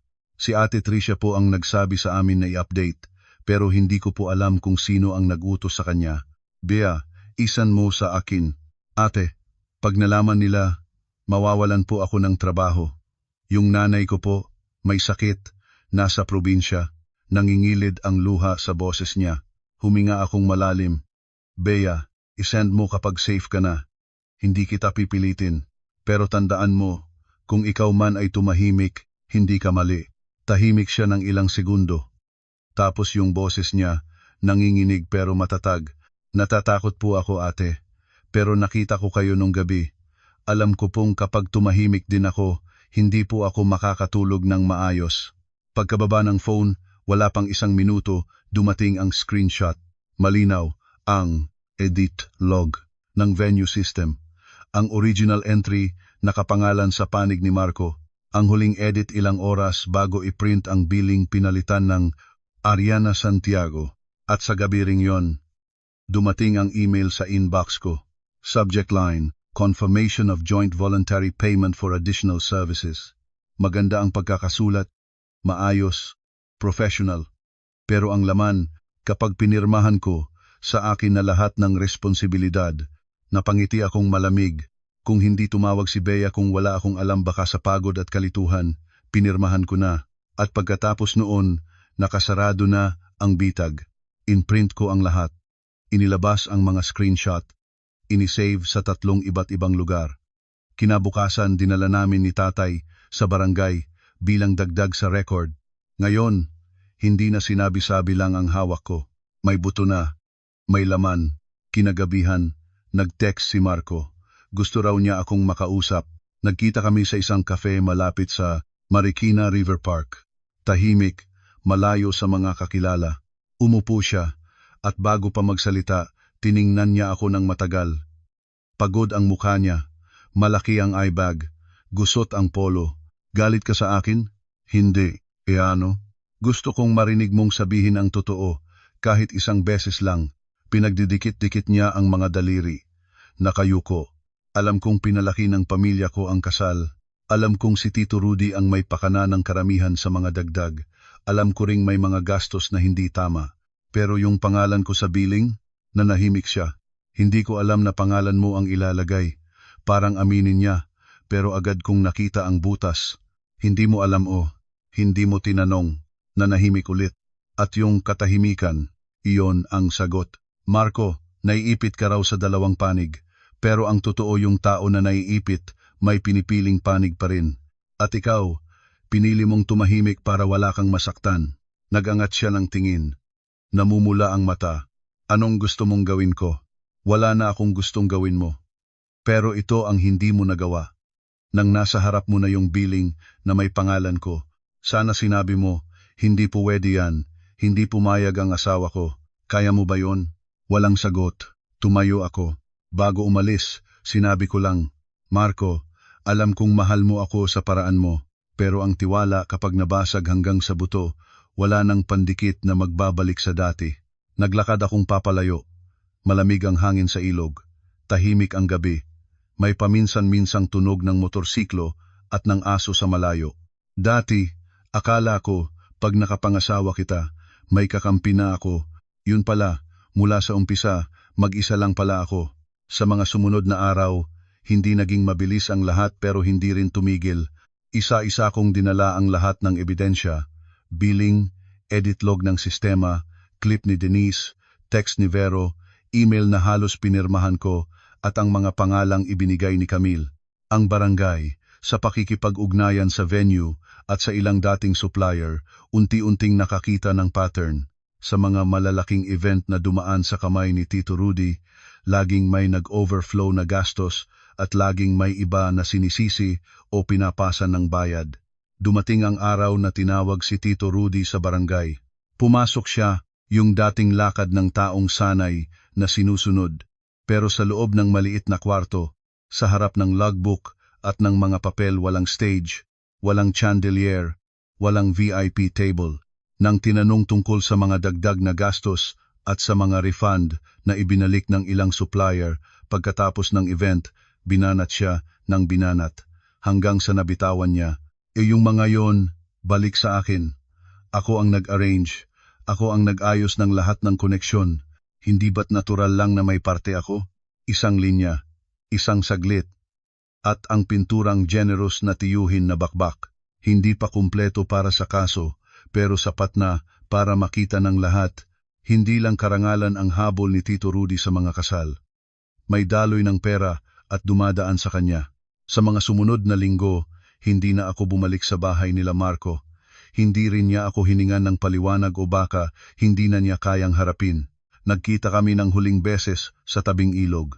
Doon sa lugar na dati kung saan niya sinabi noon, bubukod tayo, hindi kita papahirapan bilang manugang. Pareho ang lugar, pareho ang hangin, iba na ang tao. Tumingin siya sa akin ng matagal. Aya, pasensya na, hindi ko inisip na aabot sa ganito. Nagsusori ka ba dahil umabot sa ganito o dahil hindi mo na kayang itago? Yumuko siya. Magkasalikop ang mga kamay. Bigyan mo ako ng panahon. Umiling ako ng dahan-dahan. Marco, may mga bagay na kaya mong hintayin, pero ang tiwala hindi. Hindi ko na kayang magtiwala na poprotektahan mo ako. At ang lalaking hindi makakaprotekta sa asawa niya, kahit gaano pa kaganda ang pangako sa tabing ilog noon, hangin lang iyon na dumaan sa tubig. Pumili akong tumigil. Hindi ako bumalik sa bahay ng asawa ko. Hindi na ako nagpanggap na manugang ng pamilyang gumamit sa pangalan ko para sa 5 milyong bayarin at idinaan sa akin ang responsibilidad na hindi ko naman kinuha. Tumayo ako sa tabi ng mga magulang ko. Ipinagpatuloy ko ang proseso sa barangay bilang individual, hindi bilang asawa ni Marco, hindi bilang manugang ni Gloria. Bilang Ariana Santiago, isang hapon, naglakad ako sa tabing ilog hindi na nakagown, walang confetti, walang cold sparks, walang mga boses na nagsasabing, "Congrats." Isang babae lang nakatatapos lumabas sa pinakamalaking bitag ng buhay niya bago pa man tuluyang sumara. Sabi ng mundo, ang babae raw ay kailangang matutong tiisin para mapanatili ang tahanan. Pero kung ang tahanan na yon ay itinayo sa tinatagong gastos, sa pandaraya ng papel, sa pagsusuot ng pangalan ng iba, sa takot ng manugang na magsalita at sa katahimikan ng asawang ayaw pumili ng panig. Hindi yon tahanan. Hindi yon worth na panatilihin. Nawala ang isang kasal na akala ko'y simula, pero naiwan sa akin ang dignidad ko, ang katinuan ko, ang boses ko, at ang karapatang sabihin, hindi ako pumapayag. Sa buhay, may mga bagay na talagang kailangang tiisin, pero may mga bagay na hindi talaga dapat itiiis. Ang pagtatago ng pera, ang pagbabao ng pangalan, at ang katahimikang ginagawang kasangkapan para patahimikin ka. Nang gabing iyon, bumalik ako sa bahay namin. Yung maliit na bahay sa eskinita na malapit sa palengke, yung mesang kumupas na ang kahoy, yung orchid ni tatay sa bintana. Umupo si nanay sa tabi ko habang tulog na ang mundo. Tahimik kaming dalawa, tapos hinawakan niya ang kamay ko, yung kamay na payat, may kalyo, nanginginig pa rin pero mas mahigpit kaysa dati. Anak, sabi niya, mababa at tahimik, may mga araw na talo ka, pero ngayon nakatayo ka pa. Ngumiti ako, mahina lang, pero totoo. At sa labas, dumaan ang hangin mula sa kalsada, malamig, banayad, parang simoy na dala-dala ang pangako na bukas kahit hindi pa malinaw. May pag-asa pa, hindi kailangan ng malaking bahay, hindi kailangan ng malaking kasal, kailangan lang ng lugar na kapag umuwi ka, hindi ka takot magsalita. At mula ngayon, ang lugar na yon nasa akin na. Hindi sa pulang bag, hindi sa billing statement, hindi sa sobre, sa sarili ko.